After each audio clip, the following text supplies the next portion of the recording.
میرے پاس پروفیسر عبد الغنی فاروق کی ایک کتاب ہے، اس میں ایک نو مسلم عیسائی کا تذکرہ ہے۔ جن لوگوں نے غیر مسلموں نے اسلام قبول کیا ان پر پی ایچ ڈی کیا انہوں نے۔ ایک عیسائی آدمی نے اسلام قبول کیا تو اس سے لوگوں نے پوچھا کہ تو نے اسلام کیسے قبول کیا؟ کہنے لگا ہوا یہ کہ ایک عیسائی نوجوان تھا، وہ ایک مسلمان نوجوان تھا تو وہ یہاں آیا ہمارے ملک میں، شکار کرنے کے لیے نکلا، جانور کو گولی لگائی تو ایک نوجوان کو لگ گئی۔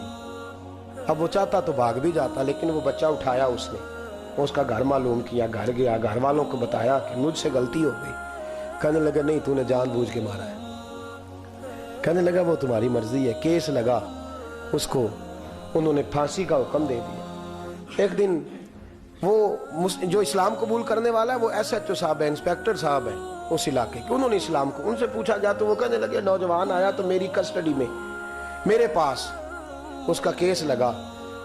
میں جتنے دن وہ اس کی تفتیش کرتا رہا میں دیکھتا کہ وہ بڑا دھیما ہے، نماز سے بڑی دلچسپی ہے، درود شریف سے بڑی دلچسپی ہے، قرآن پاک سے بڑا پیار ہے اور باتوں میں بڑی مٹھاس ہے۔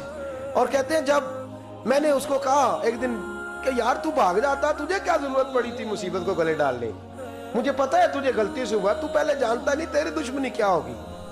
تو کہنے لگا میں کیسے بھاگ سکتا تھا، میرے نبی نے جو دین دیا ہے وہ دوسروں کی خیر خواہی کا مذہب ہے صلی اللہ علیہ، کیسے بھاگ سکتا تھا؟ کہتے ہیں خیر سزا کا حکم تھا، جیلر اور میں دونوں اس کی دیکھ بھال کرتے۔ ایک دن ہمیں اس سے پیار ہو گیا، ایک دن کہنے لگا ایک مسئلہ ہے، اس کے تو گھر کو میں نے اجاڑا ہے، میری وجہ سے کوئی اور گھر بھی اجڑ جائیں گے۔ کہا وہ کیا؟ کہنے لگا کئی لوگوں کی امانتیں میرے پاس، مہربانی کرو مجھے 2-4 دن کا ٹائم دو، میں وہ امانتیں دے آؤں، یا کچھ لوگ ہیں میرے جاننے والے ان کے سپرد کار ہوں۔ کہتے ہیں ہمیں اس کے سے پیار ہو گیا، ہم نے اس کو جانے دیا۔ اب جس دن پھانسی لگنی تھی اس دن وہ آیا ہی نہ۔ اب وہ جو قاضی صاحب تھے، جج صاحب تھے، انہوں نے کہا کہ پھانسی لگے گی اس جیلر کو جس نے جانے دیا۔ کہ این وہ ٹائم جب جیلر کو پھانسی لگنی تھی وہ نوجوان بھاگا ہوا واپس آ گیا، بھاگا ہوا واپس آ گیا۔ تو وہ جیلر اور وہ انسپیکٹر وہ دونوں کھڑے ہیں۔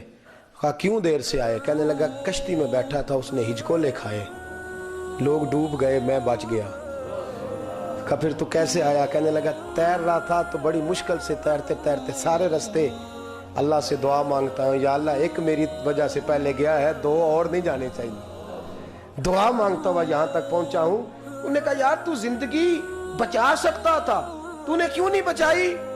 کہنے لگا میں پہلے ایک کی لے چکا، اب تم دونوں کی بھی لے لیتا۔ اس نے کہا ہم تو عیسائی ہیں، تو مسلمان ہیں، مر بھی جاتے تو کیا حرج تھا؟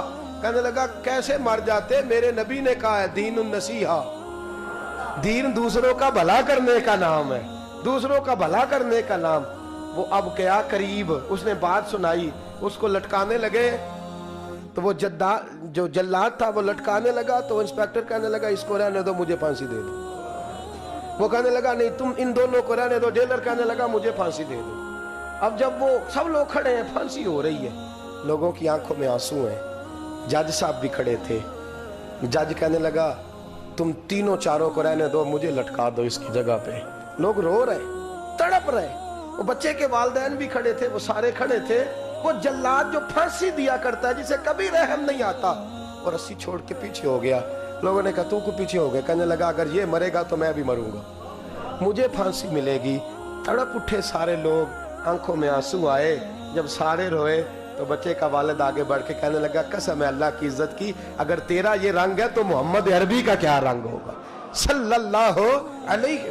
وہ سب لوگ کلمہ پڑھ گئے، مسلمان ہو گئے۔ تیرا احسان، تیری خیر خواہی لوگوں کو دین کے قریب